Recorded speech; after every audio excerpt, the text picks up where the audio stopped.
Sim racing is growing, but it hasn't really achieved anywhere the status of other genres. After the lockdown boost, the numbers have somewhat grown over time, but not much. On Twitter, Jardier asks this really interesting question. Of course, it's from an esports perspective, but esports are a representation of the state that our hobby is in and what road it is on. The slow growth or stagnation of prize pools tell the health of sim racing from a perspective of sponsors. There have been a few large prize pools, but they tend to be rare and far between. Some of you will groan at the word esports, prize pools, and thereabouts, but I think there's a larger picture being missed even by the people who regularly say that sim racing is a niche. Indeed, it is a niche. It is a niche based on a very expensive sport on the back of an industry that has a very uncertain future. In that case, ask yourself, is the niche even sustainable? The numbers of players have definitely been growing. In 2 years, Assetto Corsa Competizione doubled the number of average players. iRacing hits 5 digits very regularly, but then again, so does Assetto Corsa. However, this title nowadays has sim racing taking a little bit of a backseat. It's really more of a playground. Then again, it's also BeamNG. With these two, we can definitely see an appetite for simulation. We can also see an appetite for competition. The most popular virtual racing competition in the world? Well, that is Gran Turismo, which absolutely dwarfs any other sim racing event out there in any other sim. So riddle me this, if there's an appetite for sim driving, there's definitely an appetite for racing, why isn't then sim racing growing at a bigger pace? I see a few issues. Of course, all of this is purely my opinion.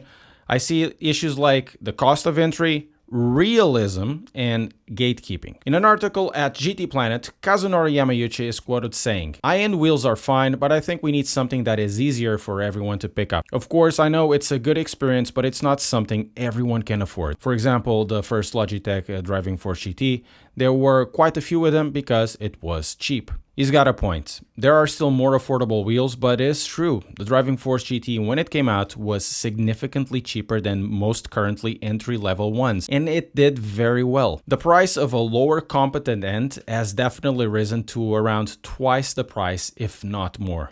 Then there's also another thing. Load cells also increase the performance on the track. Even with the point of diminishing returns in sim racing being quite low, the cost of entry of getting a decent level equipment adds to the cost of getting into the platform to run the sims. Sim racing does allow the use of the gamepad, but when the access to performance is hidden behind cost, it is creating another barrier of entry. The point that Kaz makes about expensive equipment also resonates with me. Expensive equipment tends to be the face of sim racing. That sends the message that in order to compete in sim racing, there is the need to spend all of this money. It's not that first-person shooter or mobile players won't have expensive equipment, but a decent gaming mouse is about 30 pounds.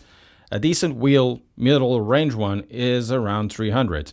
And speaking of that, I'll be re-reviewing the T300 RS soon, so subscribe to keep up to date. I'll have to do a little bit of mea culpa here. Channels like mine do help to disseminate that idea. A lot of the focus of new equipment from the brands tend to be on the higher dollar, so the equipment reviews lately have really gone that way. I do have a playlist that provides budget sim racing videos, but budget, once again, in first-person shooters and MOBA can be less than 50 pounds for a keyboard and mouse combo. Well, budget in sim racing, it is really at least 150.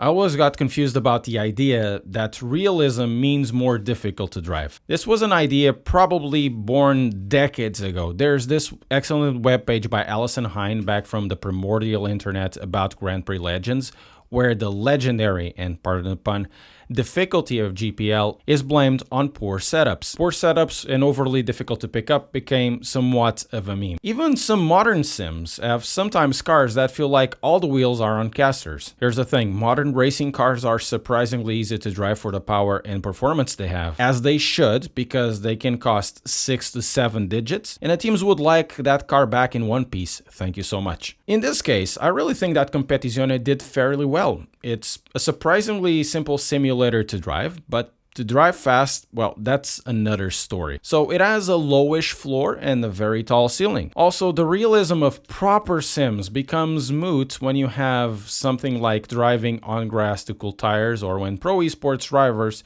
throw it out of the window by basically exploiting the setups or treating the sim like it's some sort of Mario Kart. At the top echelon, every single physics exploit that can be exploited will be exploited. In that point, R-Factor 2 sliding is faster discussions come to mind. Complication for complication's sake doesn't really seem to be the answer to this, and realism through artificial difficulty is frankly bullshit. Sim racing being relatively small has a problem that it has comparatively just a few points to get the information from. There's a few large forums, there's a few sim racing channels, but for such a small niche, there's always quite a large number of gatekeepers in the comments section. Getting into sim racing can feel like a daunting task, especially when fair sums of your own money are in the line. So going into these forums as a newcomer can become a difficult task. The community is more often than not helpful in all ways, but I've been finding more and more that the role of the gatekeeper in derailing choices, opinions, or constructive debate is getting a bigger proportion. Of course, gatekeepers are not exclusive to sim racing, but the comment section, the community size, is far smaller, so gatekeepers tend to have a disproportionate amount of representation. Let's go back to Jardier's topic for a little bit.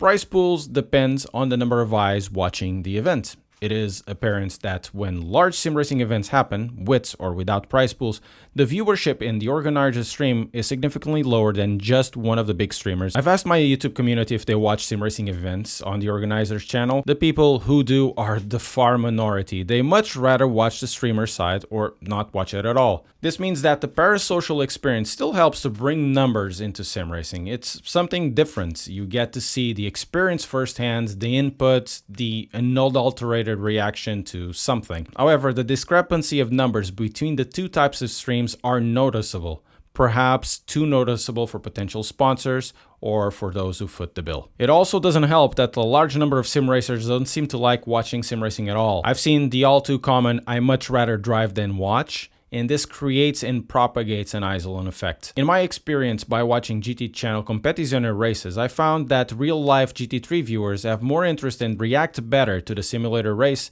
than sim racers do. So I ask you another question for the comments. If the sim racers don't watch sim racing, but people play Gran Turismo, watch Gran Turismo races, do we have a future in this hobby? So this is the way I see it. Sim racing is growing, but likely will be stagnating in the future. The automotive industry, by and large, is having a huge choice to make in the way it's going to develop and going to make its business.